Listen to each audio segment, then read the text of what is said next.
बीमारी की जड़ है। क्या करना चाहिए, इसमें बहुत कुछ करना चाहिए। ठीक है, नेटिव बिहेवियर थेरेपी कहते हैं। हमारी साइकोलॉजी के जितने भी डिसऑर्डर्स है ना, उनसे छुटकारा हासिल करने के लिए हमारे पास सिर्फ वो लोग आते हैं जो पागल होते हैं। हमारे पास स्टूडेंट भी आते हैं कैरियर काउंसलिंग के लिए। ठीक है, शादी के बाद अपनी लाइफ को किस तरीके से मैच्योरिटी के साथ डील कर सकते हैं, उसके लिए भी गाइडलाइन लेने के लिए आते हैं। आप योगा करो, आप वॉक करो, आप एक्सरसाइज करो। फिर REBT होती है, रैशनल इमोटिव बिहेवियर थेरेपी।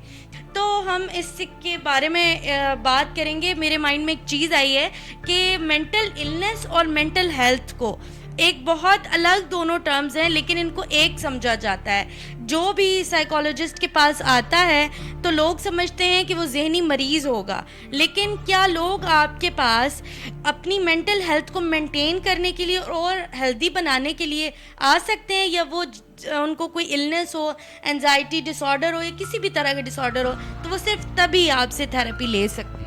नहीं, ये तो बिल्कुल ही मैं कहूँगी कि इलॉजिकल स्टेटमेंट है। ठीक है, कि हमारे पास सिर्फ वो लोग आते हैं जो पागल होते हैं। पागल लफ्ज़ क्या होता है? मैं पागल लफ्ज़ कहीं भी नहीं यूज़ करती। हमारी साइकोलॉजी में हम पागल कहते ही किसी को नहीं है, हम तो क्लाइंट कह के बुलाते हैं, पेशेंट भी नहीं बुलाते। ठीक है, तो साइकोलॉजिस्ट के पास वो लोग आते हैं जो मेंटली आप कह लेना कि सफ़र कर रहे होते हैं किसी सिचुएशन में। ठीक है, इमोशनली डिस्टर्ब हुए हुए होते हैं, उनका इमोशंस एक कहते हैं ना कि उनकी स्टेबिलिटी नहीं होती। ठीक है, और उनकी लॉजिकली एक थॉट पैटर्न नहीं रहता। ठीक है, या बहुत ज़्यादा ओवर थिंकिंग इस तरह। लेकिन हाँ, जो आपने दूसरा क्वेश्चन किया ना कि हमारे पास सिर्फ वो लोग आ सकते हैं जिनको एंजाइटी है, डिप्रेशन है, नहीं, हमारे पास स्टूडेंट भी आते हैं कैरियर काउंसलिंग के लिए। ठीक है, उनको समझ नहीं आ रही थी उनको कौन सा कैरियर चूज़ करना है, सब्जेक्ट कौन सा रखना है, वो हमारे पास भी आते हैं। हमारे पास वो लोग भी आते हैं जिनकी शादी होने वाली होती है, वो अपनी अंडरस्टैंडिंग या अपनी शादी के बाद अपनी लाइफ को किस तरीके से मैच्योरिटी के साथ डील कर सकते हैं, उसके लिए भी गाइडलाइन लेने के लिए आते हैं। ठीक है, तो ये हम नहीं कह सकते कि सिर्फ वो लोग आ सकते हैं जो मेंटली जो है वो सफ़र कर रहे होते हैं। मेंटल हेल्थ का मतलब होता है आप इमोशनली, ठीक है, और मेंटली बिल्कुल स्टेबल होते हैं। ठीक है, यानी कि आप बिल्कुल कूल तरीके से अपनी लाइफ को लेके चल रहे होते हैं। मेंटल इलनेस का मतलब होता है कि आप इमोशनली अनस्टेबल होते हैं, आपकी फीलिंग्स, आपका थॉट पैटर्न, आपकी परसेप्शन डिस्टर्ब होती है। ठीक है, आप मुझे ये बताएं कि डिप्रेशन, एंजाइटी से बचने के लिए क्या करना चाहिए और आप इसमें लोगों की कैसे हेल्प कर सकती हैं? इसमें क्या करना चाहिए, इसमें बहुत कुछ करना चाहिए। ठीक है, कोई एक चीज़ तो है नहीं जिसको मैं डिफाइन करूँगी क्या करना चाहिए, लेकिन हाँ, मोटा मोटा मैं थोड़ा ज़रूर बता दूँगी।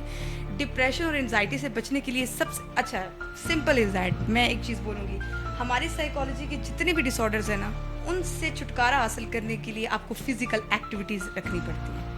ठीक है, सेम ये चीज़ है, अगर आप साइकोलॉजी में एंजाइटी को ले रहे हो, डिप्रेशन आपने यूज़ किया एंजाइटी और डिप्रेशन को, उनका भी ये है कि आप फिजिकल एक्टिविटीज़ अपनी बढ़ा दो। आप योगा करो, आप वॉक करो, आप एक्सरसाइज करो। ठीक है, फिर मेंटल एक्टिविटीज़, ठीक है, यानी कि आप अपने आप को कहीं पे लगाओ, यानी कि जॉब पे कर लो। ठीक है, कोई ऑनलाइन अपना काम स्टार्ट कर दो, क्योंकि जितना इंसान फारग रहता है, जितना उसका फ्री दिमाग रहता है, इतना ज़्यादा वो ओवर थिंकिंग करता है, और ओवर थिंकिंग हर बीमारी की जड़ है। ठीक है, तो उस एंजाइटी और डिप्रेशन के लिए सबसे पहले तो हम उनको डिफरेंट टेक्निक्स अप्लाई करते हैं जिनको कॉग्निटिव बिहेवियर थेरेपी कहते हैं। उसके अंदर बहुत सारी टेक्निक्स होती हैं जिसमें आप डीप ब्रीथिंग कर सकते हो, इनहेल एक्सहेल करवाते हैं। ठीक है, उसके बाद इमेजिनरी टेक्निक होती है, और भी बहुत सारी टेक्निक इसमें होती हैं जो कि हम क्लाइंट की कंडीशन के अकॉर्डिंग उसके ऊपर अप्लाई करते हैं। फिर REBT होती है, रैशनल इमोटिव बिहेवियर थेरेपी। ठीक है, फिर हम उसकी डिफरेंट टेक्निक्स अप्लाई करते हैं। बिहेवियर थेरेपी होती है, फिर उसके बिहेवियर को चेंज करने के लिए हम टेक्निक्स अप्लाई करते हैं। तो इस तरह बहुत बहुत ज़्यादा ट्रीटमेंट है इसमें, साइकोथेरेपीज़ हैं बहुत ज़्यादा। ठीक है, जो कि हम क्लाइंट की कंडीशन, उसकी सिम्टम्स, उसकी सिवियरिटी को देख के उसके ऊपर अप्लाई करते हैं और उसका ट्रीटमेंट उनको बताते हैं। मैंने सोशल मीडिया पर एक पोस्ट देखी थी, और उस पोस्ट के कमेंट सेक्शन में मुझे पढ़कर ये अंदाज़ा हुआ कि लोग कह रहे हैं कि साइकोथेरेपी जो है वो बहुत एक्सपेंसिव होती है और एक स्पेसिफिक तबके के लिए होती है। तो क्या ये सच है कि हर आम बंदा इस साइकोथेरेपी को या किसी भी तरह की थेरेपी है उसको अफोर्ड नहीं कर सकता? क्या ये बात सच है? 5 उंगलियां बराबर नहीं होती, तो 5 उंगलियां अगर बराबर नहीं है तो हर साइकोलॉजिस्ट एक्सपेंसिव नहीं है। ठीक है, पहली चीज़ तो ये है। हाँ, अगर आप देखें ना, अगर कोई साइकोलॉजिस्ट किसी ऐसी सिटी में बैठा हुआ है, ऐसे एरिया में बैठा हुआ है, ठीक है, और उसकी क्वालिफिकेशन देख लें, सारा कुछ देख लें, अब देखें ना, आप इंडिविजुअली अपने आप को देखें। अगर आप एंकर हैं, ठीक है, आप अगर किसी दूसरे एंकर को देखें, वो आपसे ज़्यादा चार्ज कर रहा होगा, आप उससे कम कर रही होंगी, या आप किसी से ज़्यादा कर रही होंगी। सेम इस तरीके कोई साइकोलॉजिस्ट ज़्यादा कर रहा है, ऐसे जैसे मेडिकल स्पेशलिस्ट होते हैं, कोई ज़्यादा चार्ज कर होता है, कोई कम कर रहा होता है। होता है, ठीक है। सेम इसी तरह हर साइकोलॉजिस्ट इक्वल नहीं होता, ठीक है। तो ये जो एक स्टेटमेंट होती है ना कि साइकोथेरेपी एक्सपेंसिव है, मैं इसको नहीं मानती, ठीक है। आप देखिए हम लोग एक प्रॉपर सेशंस डिवाइड करते हैं, एक प्रॉपर उनको वो बना के इकट्ठी दे देते हैं, ठीक है, कि आपके 12 सेशंस होंगे, 15 सेशंस होंगे और इनमें हम आपको इतनी बचत देंगे। यानी कि अगर एक सेशन का 1000 अगर हम ले रहे हैं, ये तो मैंने बहुत कम बोल दी है, ठीक है, 1000 ले रहे हैं, ठीक है, तो आपको अगर 12 सेशंस हैं तो हम इतना आपको लेस कर देंगे। तो एक प्रॉपर पैकेज बना के देते हैं हम, तो उसके लिए भी आसानी हो जाता है और हर तबके के लिए साइकोथेरेपी मौजूद है। ये मत लोग सोचे कि हम नहीं ले सकते, आप साइकोलॉजिस्ट के पास आएँ तो सही ना, दूर से आप लोग क्यों एक चीज़ अज्यूम कर रहे हैं। एक दफ़ा उसके पास बैठे, वो आपको बहुत ज़्यादा रिलैक्सेशन दे देगा। मैं एग्री करती हूँ आपकी इस बात से। और आपने कहा कि ये डिपेंड भी करता है कि साइकोलॉजिस्ट कहाँ पे क्लिनिक जो है वो उनके क्या एक्सपेंसेस हैं सारे। जैसे आप चकवाल में क्लिनिक बना के लोगों को सर्व कर रही हैं, तो यहाँ पे मैंने ऑनलाइन देखा है कि ऑनलाइन साइकोलॉजिस्ट भी बहुत ज़्यादा हैं। तो वहाँ पे वो मोटिवेशनल स्पीकिंग करके साइकोथेरेपीज़ भी दे रहे हैं, जबकि वो प्रोफेशनली साइकोथेरेपिस्ट नहीं है। तो क्या मोटिवेशनल स्पीकर और साइकोथेरेपिस्ट एक ही चीज़ है या साइकोलॉजी एक ही चीज़ है? ये दो डिफरेंट चीज़ें हैं। साइकोलॉजिस्ट के पास होता है लफ्ज़ों का ज़ख़ीरा, ठीक है, और स्पीकर्स के पास भी ये होता है, ठीक है। पहली तो उनकी ये चीज़ है। दूसरा ये कि जो बंदा गिर के उठता है, उठ के फिर गिरता है, फिर उठता है, ठीक है, उसके पास मोटिवेशनल स्पीकर बनने का बहुत बड़ा चांस होता है। क्यों? क्योंकि उसने ज़िंदगी के हर उस फेज़ को देखा हुआ होता है जिसको एक आम बंदा नहीं देख रहा होता, ठीक है। सेम चीज़। दूसरी बात, साइकोलॉजिस्ट मोटिवेशनल स्पीकर हो सकता है, बिल्कुल हो सकता है, क्यों नहीं हो सकता, ठीक है। लेकिन मैं ये जो ऑनलाइन थेरेपी की बात है इसको थोड़ा सा डिफाइन कर दूं, ठीक है। आप देखो, आपको इस तरह का बाइपोलर डिसऑर्डर है, शिज़ोफ्रेनिया, एंजाइटी, डिप्रेशन अगर सिविरिटी की लेवल पे है, ठीक है, तो आप इसका ऑनलाइन सेशंस नहीं ले सकते, ठीक है। ये थेरेप्यूटिक सेशन और आपकी 101 फिजिकल आप अपीयरेंस होना, आपका अपीयर होना इस क्लिनिक में ज़रूरी है, फिजिकल अपीयरेंस आपकी बहुत ज़रूरी है। लेकिन हाँ, अगर माइल्ड लेवल की एंजाइटी है, माइल्ड लेवल का डिप्रेशन है, कोई कैरियर काउंसलिंग से रिलेटेड है, स्टूडेंट्स को कोई डिप्रेशन है, किसी हाउस वाइफ को कोई इस तरह का प्रॉब्लम है, हाँ, इतना अगर आप उसकी पहला सेशन ऑनलाइन लेते हैं, उसकी हिस्ट्री लेते हैं, आपको लगता है कि हाँ हम इसकी काउंसलिंग करके, इसको मोटिवेट करके, इसको ऊपर थोड़ी बहुत थेरेपीज अप्लाई करके इसको ऑनलाइन सेशंस ले सकते हैं, तो वाई नॉट। लेकिन हर डिसऑर्डर का ऑनलाइन सेशन नहीं हो सकता, ठीक है। और इसीलिए ये क्लिनिक्स बने हैं, ठीक है। क्लाइंट्स को क्लिनिक में आना चाहिए, यहाँ पे सेशन लेने चाहिए।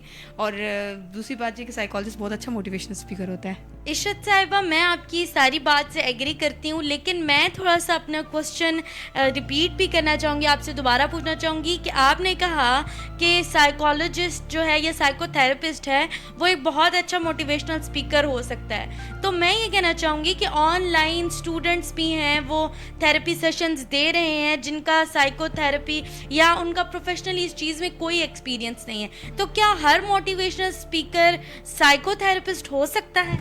नहीं, बिल्कुल भी नहीं हो सकता। साइकोथेरेपिस्ट के लिए एक स्पेसिफिक क्वालिफिकेशन होना ज़रूरी है, ठीक है। आपकी प्रॉपर आपने जो है वो मास्टर्स किया वो साइकोलॉजी में, उसके बाद आपका एमफिल होता है, पीएचडी होती है। साइकोलॉजी कोई खेल नहीं है, ठीक है, जिसको आप कोई भी कहेगा कि मैं साइकोलॉजिस्ट हूँ और मैं सेशन देना शुरू कर दूँ। ये एफबी पे, ये डिफरेंट जगहों पे हर दूसरा बंदा जो है वो थेरेपीज़ दे रहा है, ये गलत बात है, ठीक है। अच्छे लफ्ज़ बोलने का ये मतलब नहीं है कि आप थेरेपीज़ भी दे सकते हो। उसके लिए आपको प्रॉपर क्वालिफिकेशन लेनी पड़ती है, प्रैक्टिस करनी पड़ती है, एक कंसल्टेंट के अंडर रह के, ठीक है, उसकी सुपरविजन में आपको इंटर्नशिप करनी पड़ती है 1-2 साल की।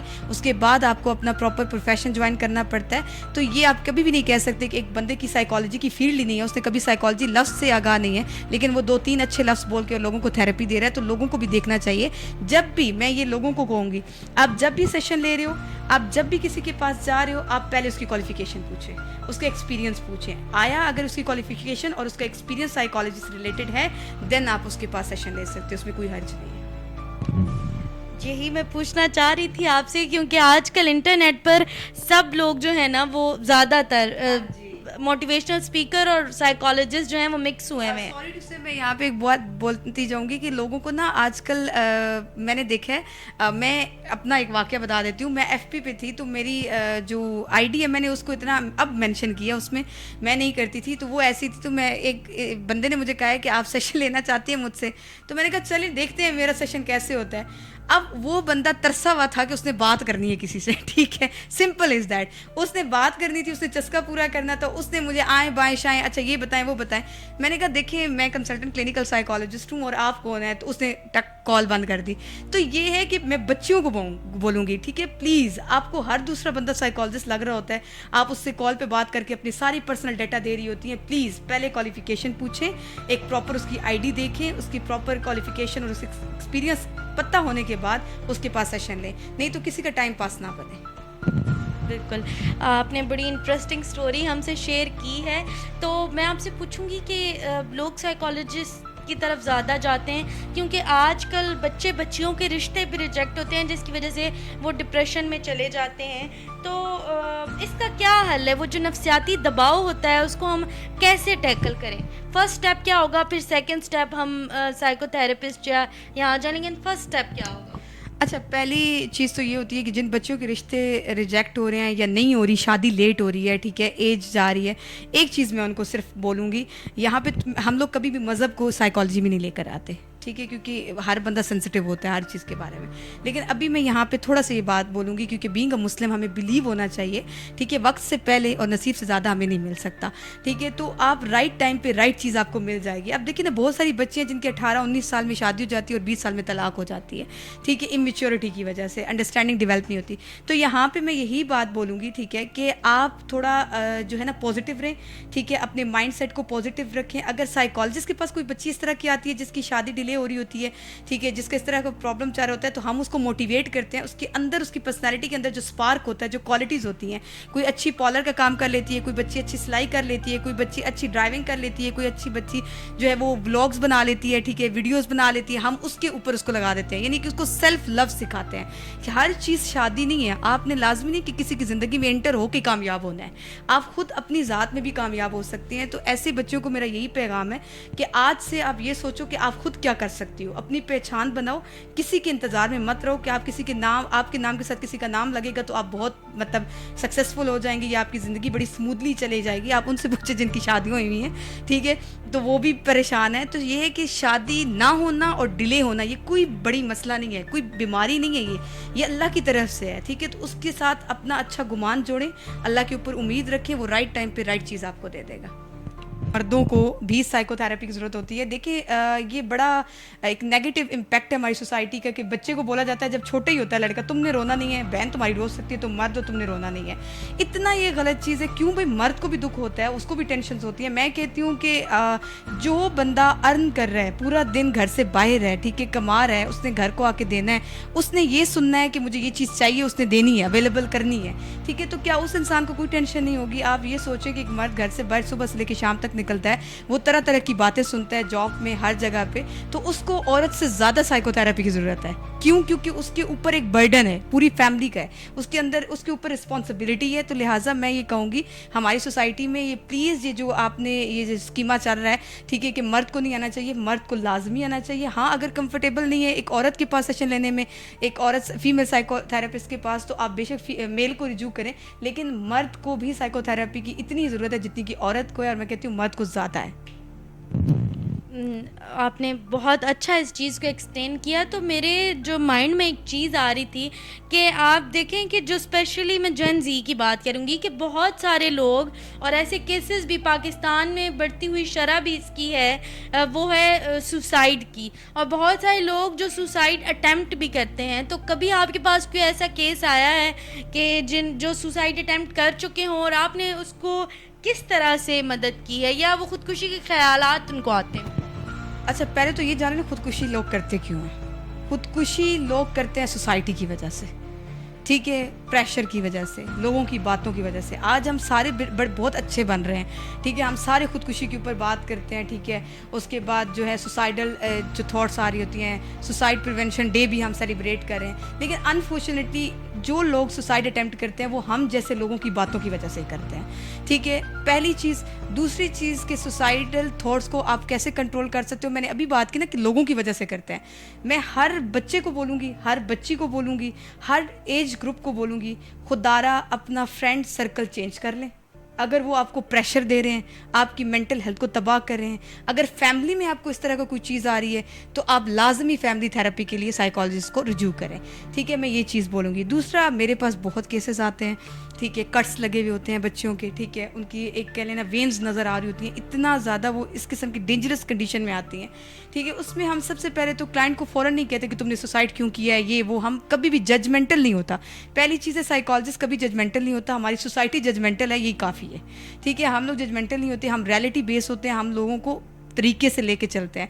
तो जब अगर मेरे पास कोई भी इस तरह का बंदा आता है या बंदी आती है जिसने सुसाइड अटेम्प्ट किया हुआ था अपनी लाइफ में, तो हम सबसे पहले तो उसको उसकी ज़ात से आगाह करवाते हैं, उसको उसकी वैल्यू बताते हैं, उसको उसका सेल्फ लव उसकी तरफ लेकर आते हैं, सेल्फ रिकग्नाइजेशन की तरफ लेकर आते हैं। क्योंकि जो इंसान अपने आप से मायूस होता है ना, वो अपनी जान लेता है। जान लेना इतनी आसान नहीं है, ठीक है। जिस इंसान को अपनी ज़िंदगी से मोहब्बत नहीं रहती, अपनी जान उसको बेकार लग रही होती है, वो सुसाइड अटेम्प्ट करता है। तो हम सबसे पहले उसके अंदर सेल्फ लव और सेल्फ रिकग्नाइजेशन की टेक्निक्स करके उसको उसकी अपनी ज़ात की तरफ लेकर आते हैं। फिर वो इस तरह की नेगेटिव थॉट से थोड़ा दूर होता है। फिर आहिस्ता आहिस्ता फिर हम थेरेपी डिफरेंट अप्लाई करना शुरू कर देते हैं। नो डाउट इस तरह के पेशेंट को, क्लाइंट को डील करना थोड़ा डिफ़िकल्ट है, लेकिन नामुमकिन नहीं है। ये प्यार के भूखे लोग होते हैं, जो ज़िंदगी से तंग होते हैं, इनको प्यार चाहिए होता है, तवज्जो चाहिए होती है। इशरत साहिबा, आपने हमें बहुत अच्छा डिटेल में बताया, लेकिन आपने कहा कि हमें अपने फ्रेंड सर्कल पे फोकस करना चाहिए। तो ये आपने एक बात की, लेकिन इसका बहुत गहरा मतलब है।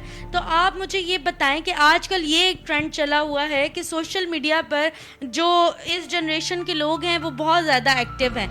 तो वो क्या होता है कि सोशल मीडिया पर फ्रेंडशिप्स होती हैं और लड़कियां और लड़के दोनों रिलेशनशिप्स में आ जाते हैं, जिसकी वजह से उनके कैरियर पे बहुत ज़्यादा उनके लिए डिस्टर्बेंस होती है। तो उसके बारे में आप कुछ बताएं कि क्या ये चीज़ अफेक्ट करती है मेंटली? देखिए, सबसे ज़्यादा अगर कहें ना कि साइकोलॉजिस्ट का काम बना रहा है कोई, ठीक है, हमारा कारोबार चला रहा है, वो सोशल मीडिया चला रहा है। अब उसके पीछे वजह क्या है मैं बताती हूँ, ठीक है। बच्चियाँ FP यूज़ कर रही हैं, ठीक है, 14 साल की हैं। आजकल 14 साल तो मैंने ज़्यादा बोल दिया है, 10 साल 11 साल की बच्ची को मोबाइल दिया हुआ है, उसने अकाउंट्स बनाए हुए हैं, इंस्टाग्राम पे बनाए हुए हैं, टिकटॉक पे बनाए हुए हैं, ठीक है, हर जगह पे FP पे बनाए हुए हैं। वहाँ पे वो बच्ची क्या करती है जी, अट्रैक्शन तो देखिए अपोजिट जेंडर में है, ये हम जुटला नहीं सकते। तो उनको कोई भी मैसेज करता है, वो उससे बात करना शुरू कर देते हैं, उनके अंदर एक वो जो फीलिंग्स डेवलप हो जाती हैं, इमोशनली वो अटैच हो जाते हैं, ठीक है। और फिर इमोशनली अटैच होने के बाद वो क्या जी, एक रिलेशनशिप बन जाता है।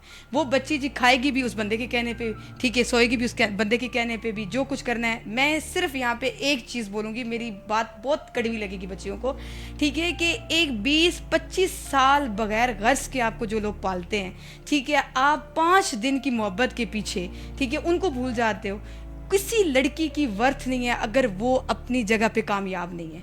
Simple is that. अगर आप 13 साल की हैं, 15 साल की हैं, 18 साल की हैं, 20 साल की हैं और सोशल मीडिया पे आप वक्त ज़्यादा ज़ाया कर रही हैं, आपको जो बंदा अप्रोच कर रहा है वो सिर्फ टाइम पास के लिए कर रहा है। उसने जब भी अगर अपनी ज़िंदगी में किसी को भी अपनी शरीक हयात बनाना है, वो उस बंदी को बनाएगा जो इज़्ज़तदार होगी। उनके अकॉर्डिंग जो बंदी सोशल मीडिया पर उसके साथ गप्पे लगा रही है, रिलेशनशिप बना रही है, वो इज़्ज़तदार नहीं है। सही है, पहली चीज़। दूसरी चीज़, फोकस ऑन योर कैरियर। एक कामयाब लड़की हर बंदे की ख्वाहिश है, ठीक है। जो लड़की अपने कैरियर को छोड़ के इन छोटी छोटी चीज़ों के पीछे पड़ जाती है, ठीक है, उसकी कोई वर्थ नहीं रहती सोसाइटी में।